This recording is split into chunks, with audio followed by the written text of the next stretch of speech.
me in any way, shape, or form until this absolute moment. Okay, you're going to see me doing this. This is just a form of distraction that benefits me. My hand is not under any mysterious control. Nothing weird here is going on or whichever. Okay, so without further ado, let us begin. And as I said, whatever I say to you, just keep it yes, no, or that you understand only. And away we go.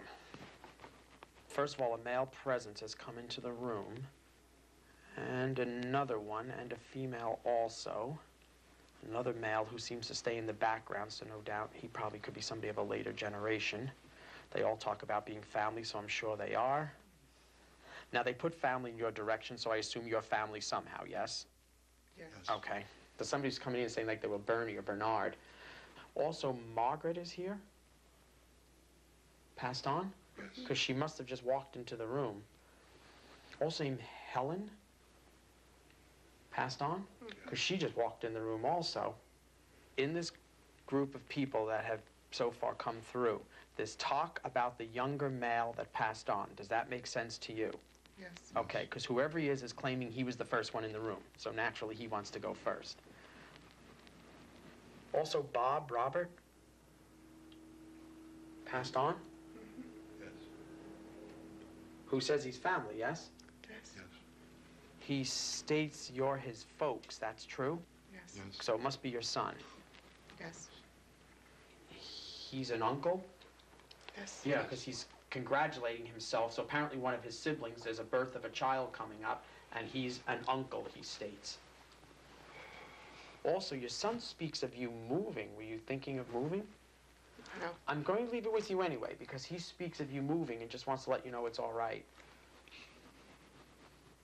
Oh, I see shamrocks around you. That makes sense? Yes. Let me guess. You're of Irish heritage? Yes. Wow, that was a good psychic thing.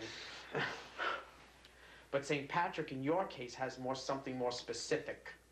Because your son keeps circling the name again, telling me that there's more specific, even though he doesn't say it out. But your son must have had a good sense of humor, yes? Yes. He's kind of teasing me. He tells me there's a lurching at the heart. Yes. But he does tell me his heart fails. Yes. But like that. Yes. Because I don't mean to sound impolite, but it's like he drops dead. Yes. Because he tells me he drops dead. Yes. He also thanks for the memorial. Make sense? Yes. Yes. And the planting. Yes. Okay, so as he's saying, he just wants to address more that you're suffering versus the fact that you keep it so internal.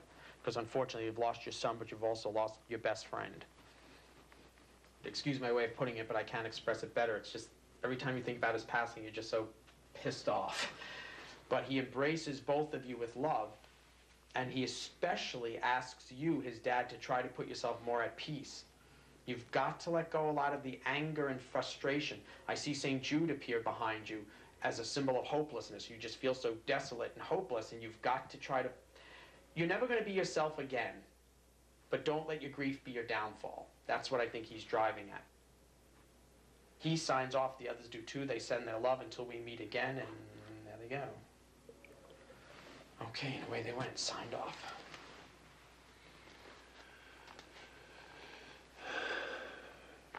I felt that he was talking to me.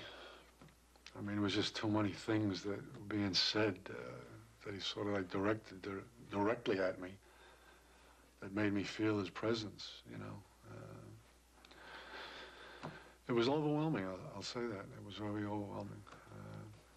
It's probably got me on blubbering, but there's nothing I could do. I couldn't hold back. It just, too many coincidences. George was very accurate in describing the way Robert died, Yeah. which is something only his girlfriend knew. And she had shared with us, and we never told anybody else. My daughter is having a baby, and he knows about that. And this isn't something that we told anybody. His friends did plant a tree in his memory and started a foundation. He was vague about some things. Moving, we're not moving, unless like maybe he thinks to move on in terms of how we feel in our grief and stuff. But I'm not sure about that either. A good day? No. Just A good day would be Robert walking in the door. That would be a good day. going in the fridge and grabbing those 2 buds I left for him.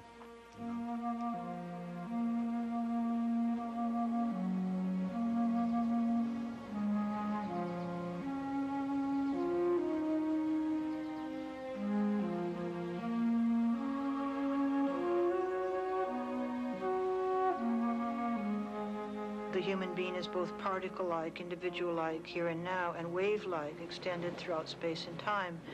And so are my loved ones, wave-like and extended throughout space and time. So we, human beings, when we become close to each other, overlap and combine like waves overlapping on a pond. And we get written into each other.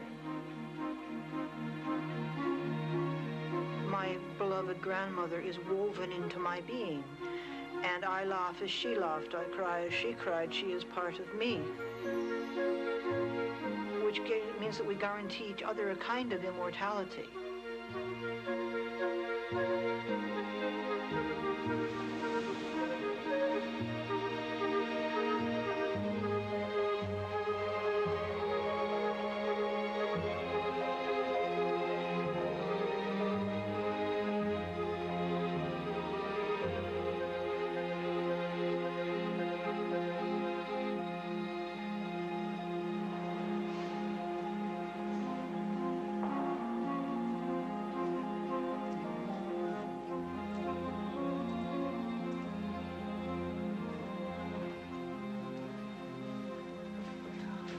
We both believe that consciousness survives this life. Obviously, the body doesn't. And we will be in contact with each other, just as we have been in this life.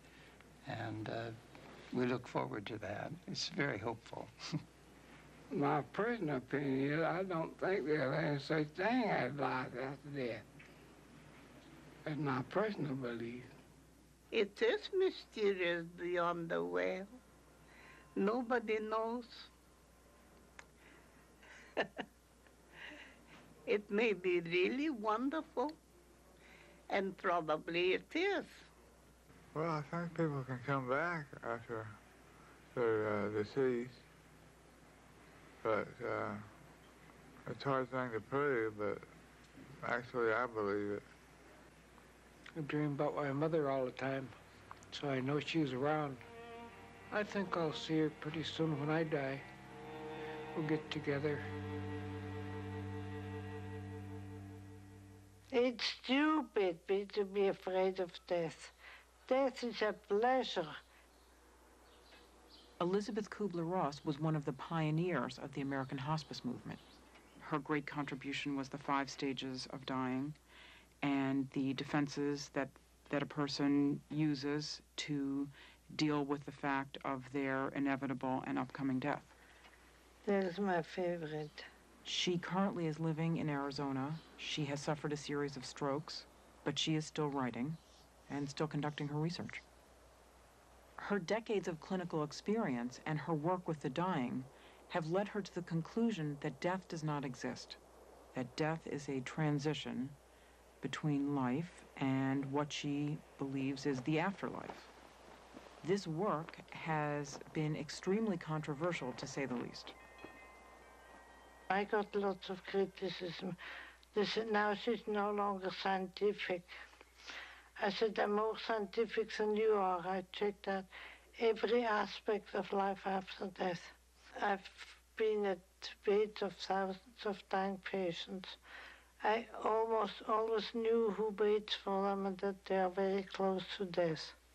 Even if you die very suddenly and unexpectedly, there's always somebody waiting for you that you love. It may take the rest of society and science some years to catch up with it, but probably as her work stems from her research with the terminally ill, that it's equally of value. I get too many letters from all over the world. About 250,000 pieces every year.